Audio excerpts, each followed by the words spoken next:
ចាប់ផ្ដើមពីសញ្ញាសួរចាប់ផ្ដើមពីពាក្យថាតើចម្លើយដែលតាក់ទង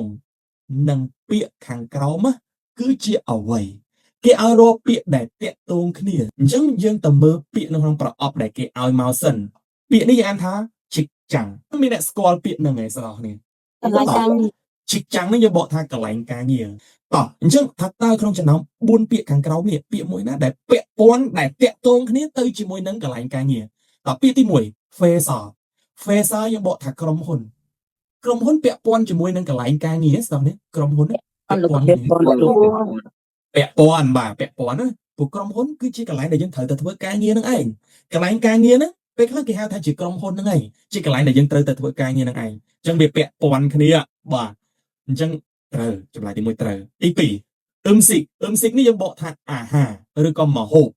កន្លែងការងារផ្សេងអាហារផ្សេងអត់ពាក់ព័ន្ធគ្នាតតែសោះអញ្ចឹងចម្លើយលេខ2ខុសណាស្ដេចនេះខុសទី3ខ្យល់ធំមានអ្នកស្គាល់ពាក្យហ្នឹងឯងស្ដេចនេះចរាចរណ៍អញ្ចឹងពាក្យថាចរាចរណ៍ហើយនឹងកន្លែងការងារអត់ដូចគ្នាតតែសោះវាខុសគ្នាមួយចរាចរណ៍គឺជាការធ្វើដំណើរតាមដងផ្លូវបាទកន្លែងការងារគឺជាទីតាំងដែលយើងត្រូវទៅធ្វើការនៅកន្លែងការងារហ្នឹងអញ្ចឹងវាអត់ពាក់ព័ន្ធគ្នាតតែសោះណាបាទទី4សាហ្គូពាក្យសាហ្គូនេះយើងបកថាគ្រោះថ្នាក់เอาពីពាក្យសាហ្គូកាដែលយើងរៀនពាក្យខាងលើមិញហ្នឹងហ៎បាទតែមួយទេសាហ្គូនេះបកថាគ្រោះថ្នាក់វាអត់ពាក់ព័ន្ធអីជាមួយនឹងការងារដែរគ្រោះថ្នាក់ផ្សេងកន្លែងការងារផ្សេងអញ្ចឹងចម្លើយដែលត្រឹមត្រូវគឺជាចម្លើយលេខ1 trong double il ponimita បាទអញ្ចឹងយើងគ្រីសលើចម្លើយលេខ1មកហើយយើងក៏អាចផ្ទៀងផ្ទាត់ចម្លើយមួយលោកគ្រូបានដែរសំណួរលេខ9នេះត្រូវជាមួយចម្លើយលេខ1ស្ដាប់នេះបាទយើងជ្រើសរើសបានត្រឹមត្រូវល្អមែនទែនតោះអញ្ចឹងយើងបន្តមកកាន់សំណួរលេខ10យល់បង ship pon monjimnida សំណួរលេខ10បាទតោះអញ្ចឹងយើងមើលពាក្យនៅក្នុងកឡោនរបស់យើងសិនស្ដាប់នេះ Pinil House មានអ្នកធ្លាប់ឮពាក្យហ្នឹងទេស្ដាប់នេះធ្លាប់បកថាម៉េចដែររោង House ហៅទៅត្រឹមត្រូវរោង House បើខ្មែរយើងបកថារោងដាំបន្លែស្ដាប់នេះខ្មែរយើងហៅរោងដាំបន្លែបើនៅកូរ៉េគេហៅ House អញ្ចឹងយើងទៅមើល clear មួយណាដែលគេលើកឡើងតាក់ទងនឹងរោងដាំបន្លែ Ilbon ទី1 Cheso នេះយើងបកថាបន្លែ Chebe អានឹងយើងបកថាដាំយើងជួបពាក្យថ្មីទៀតនេះបាទ Good Shio យើងបកថាគឺជាកន្លែង Good កន្លែងដល់ពេល EAO យើងបកថាគឺជាណាអានភ្ជាប់ Go Shio អញ្ចឹងប្រយោគនេះអត់មានបកវ៉ាសាប់ប្រធានដែលយើងត្រូវបកមុនគេទេយើងបកពីទៅមកវិញបាទគេនិយាយថាវាគឺជាកន្លែងដែលដាំបន្លែប្រភេទរោងដាំបន្លែហ្នឹងសម្រាប់ដាំបន្លែគេលើកឡើងត្រូវអត់ប្រយោគទី1ហ្នឹងយល់បងត្រូវបាទតោះយើងមើលទី2ស្ដាប់នេះ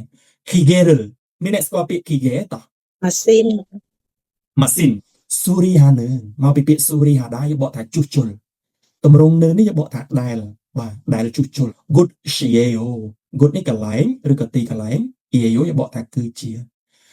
វាគឺជាកន្លែងដែលគេជួសជុលម៉ាស៊ីនត្រូវទេរោងដាំបន្លែសម្រាប់ជួសជុលម៉ាស៊ីនត្រូវទេចម្លើយលេខ2យើងគិតថាត្រូវអត់ត្រូវទេបាទអត់ត្រូវទេតោះទី3របង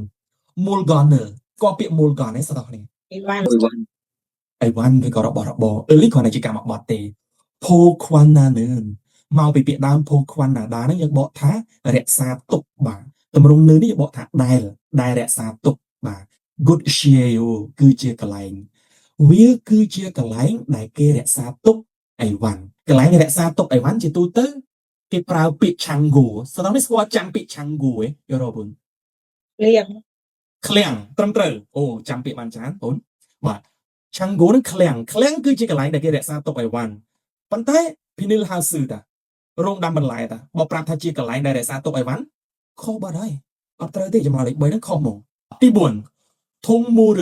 មានអ្នកស្គាល់ពាក្យធុងមូលទេតោះសួរច្រើនតិចទេបាទសត្វចិញ្ចឹមបាទប្រភេទសត្វចិញ្ចឹមដូចជាសត្វឆ្កែសត្វឆ្មាដែលយើងចិញ្ចឹមណាឈីយ៉ូអានឿនឈីយ៉ូអាដានេះយើងបកថាព្យាបាលនឿននេះដែលបាទដែលព្យាបាល Good Shio Good កន្លែង EAO យើងបកថាគឺជាវាគឺជាកន្លែងដែលព្យាបាលសត្វចិញ្ចឹម Pinil House គឺជារោងដាំបន្លែ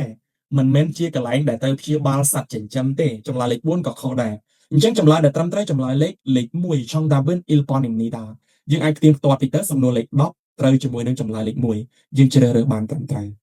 យល់បានទេបងប្អូនទាំងអស់គ្នាខំសាំ